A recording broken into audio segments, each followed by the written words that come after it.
It was afternoon when Dawson headed home. Canvassing the Agbogbushy neighborhood had been fruitless. If anyone had seen the dead body being dumped, they weren't saying. Dawson turned onto the slight incline of Nimtree Avenue, lined on either side with fortunately clean gutters. The street ran in an east-west direction. At this time of day, Darko was riding into the sun.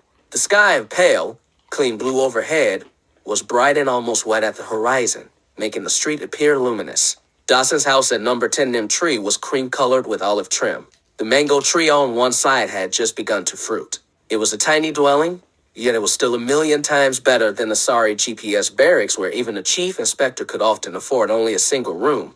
Policemen were not a rich bunch, and detectives were possibly the least well-paid. Dawson and Christine could afford number 10 only because their landlord was a member of her extended family. He gave them a generous discount and made up for it with his other property. That their low rent depended on family ties made Dawson a little nervous.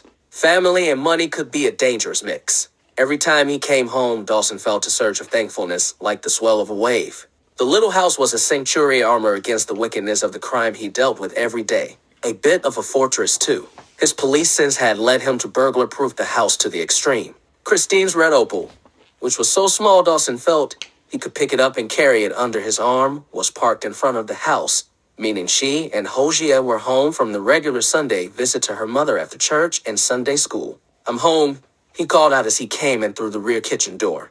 "Hi, Dark." Christine was in the sitting room on the sofa as she read the paper. "Hi, sweetie." He kissed her on the forehead. "Tough case. Horrible. Dead man in Coral Lagoon." Christine winced, barely a ripple on the fine sheen of her complexion. "I need some help on something," Dawson said, sitting down beside her. Before he could get any further, Hosea came running in and dived onto Dawson's lap. "Hi, Daddy." "Hey, Champ." Darko sat his son up straight and snuggled him against his chest. "Guess what I made?" Hosea said. "A sports car." "No, a truck." "No," Hosea said, laughing. "Come with me and I'll show you. But you have to close your eyes first and I'll tell you when you can open them." At his bedroom door, he said, "You can open your eyes now." In the middle of the floor of the small bedroom was one of Hosea's increasingly complex creations. A genius with his hands, he adroitly crafted model cars, trucks, and motorbikes out of empty cans and milk cartons, old matchboxes, bottle caps, rubber bands, and bits of cardboard. The end products were surprisingly fine toys, considering the crudity of the raw materials Hosea worked with. "Wow," Dawson said. "Is that a spaceship?" "Yes." The boy held it proudly up to his father. "Look, Daddy, here are the jets for takeoff. The pilot goes in here and he can see out of this window." The window was a square of plastic cut out from a water bottle. Recently, Hosea had been expanding his repertoire from land vehicles to airplanes, and now, for the first time, a spacecraft. "So, how far can the spaceship travel?" To the moon, I think." "No, to the Sunday." "Really? You know it's going to be very hot there." Hosea thought about that for a moment. "Till put something on it so it doesn't burn." Dawson watched as Hosea constructed a heat shield, his little round head bent in concentration. Dawson rubbed it gently. His son was 7 now, suffering from congenital heart disease, yet full of a spirit that uplifted Dawson's every day. Christine appeared at the door. "Are we still going to the park?" Dawson looked at his watch. They would have gone earlier had he not been called out. "Yes, we can still go." "Hosea, tidy your room, and then we'll go." "Okay? Okay, Daddy." Back in the sitting room, Dawson asked Christine, "How was he today?" "Actually, he's done very well," she said. "Good. So we'll play a little ball at the park, but we'll take it easy, right?" "What was it you were going to ask me?" He told Christine about Sly and his uncle. "I want to get the boy into school." "I'll see what I can do," she said. "But you realize even if we get him registered, he might never go." "I'll try to make sure that doesn't happen." She smiled slightly. "What's that look?" Dawson asked. "You can't stand Uncle Gamble getting away with not sending the boy to school." "You're right. I can't." That night Dawson, a confirmed insomniac, lay on his back with the blackness pressing against his eyes as he thought about their earlier excursion to the Eiffel Sutherland Park. It hadn't been too bad.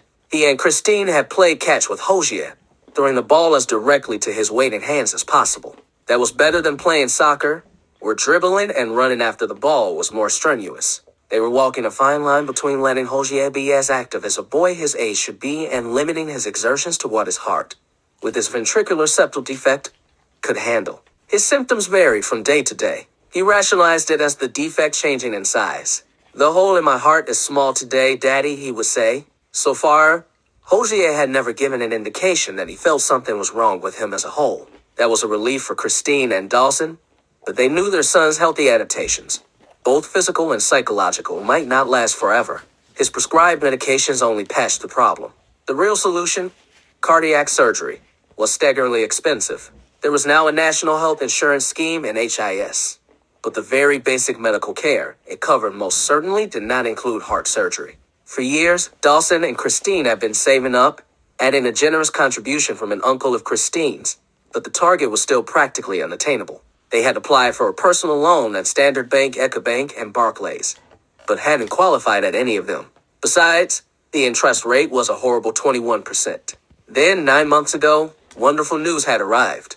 The GPS announced an official policy that it would pay all medical and surgical fees for its employees and their dependents. For a moment, Dawson's and Christine's heart soared with the fantasy of submitting Hozier's medical report to the police service employee financial office, which would approve the surgery. But then reality struck like a sledgehammer. It turned out that the GPS would not prepay employees' medical or surgical expenses under any circumstances of illness, major or minor. All payments would be strictly on a reimbursement basis. That put Dawson and Christine right back at square one.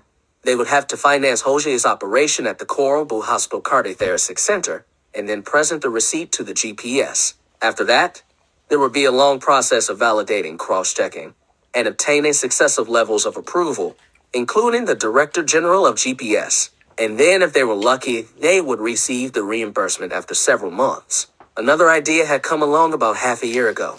Edith Kingston, a senior clerk in the financial office at Coral Blue, had met Hozier when Dawson once took him along to render a payment for a hospital visit. So delighted was she with the boy that she took Dawson aside and suggested he fill out a special financial clemency petition with an attached letter detailing Hozier's circumstances. She would personally try to push it through, but Edith was at pains to warn Dawson she could not guarantee that anything would come of it. She was right to have tried to keep Dawson's expectations low. In the 6 months since submitting the petition, he had periodically called Edith, but she had had no news for him.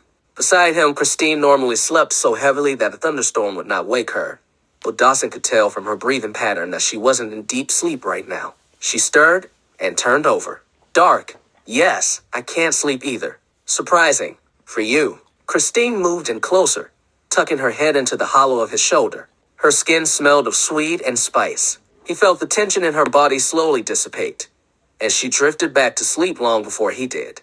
He woke at 5:30. Christine would surface soon. He showered and was getting dressed when his mobile rang from the bedstand. He went out to the sitting room to take the call. He knew who it was from the caller ID, Dr. Biney. Good morning. Good morning, Inspector Dawson. How are you? I'm doing well. And yourself? No complaints, my good man. Forgive me for calling this early, but I wanted to catch you before you start your day. No problem at all. Biney was a super doctor and now one of the best of the very few forensic pathologists in the country. He was the director of the Volta River Authority Hospital in the Eastern region, where Dawson had first met him. He gave several days of his time every month to hospitals in Accra and elsewhere, routinely starting at dawn and heading home late at night. To what do I owe the honor, doctor?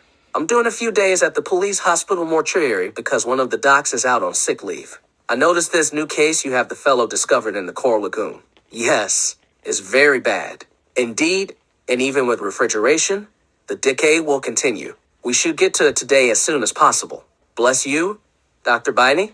I was preparing for a nasty fight to get the case on before the end of this week. Never mind today. Well, I'm glad I could save you the agony. I'll have the staff put it on for 8 this morning. I'll be there. Dawson went to Hozier's room, where Christine was getting him up. I have to go. He kissed them both. See you tonight, bye, Daddy. Careful, Dark.